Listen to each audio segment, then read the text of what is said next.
So we just made yogurt cheese, which is super simple. You just take the yogurt and put that in a drain.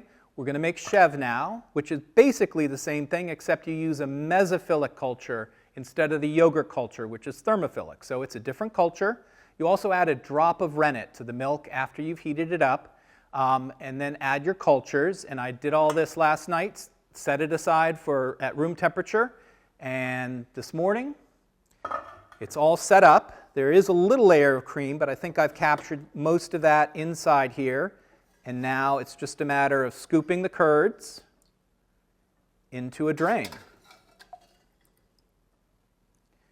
I do want all this fat to go in with the rest of the curds, so I capture that in the cheese itself. I'm using cheesecloth, but this is my actual cheesecloth that drains really nicely, and as you'll see, it also helps you set it up in a bundle to drain for the next couple of hours and get down to the texture that you want. These are acid set curds, which are different from the rennet set curds, which we'll be using for the mozzarella and the Gouda and the queso Rexo in other videos. So you can already see it's starting to leak and drain, and that's great. Get as much as I can. And then you have your cheesecloth with corners. And you pull all the corners up together.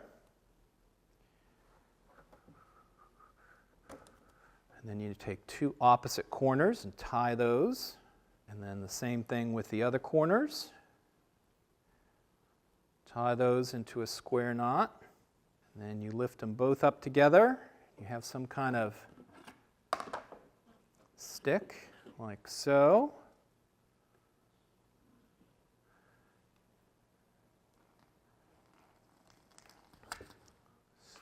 And then that goes through the two different knots so that ultimately it hangs when it starts draining off the rest. And that's Chevre. It will be the Chevre you recognize from the store in about 8 hours. Just needs to drain now. And then add the salt once it's drained. Little Miss Moffat sat on her toffet, eating her curds and whey. This is the little leftovers I had from the Chevre. Wouldn't fit in the drainage bag, but perfectly fine to eat just like yogurt.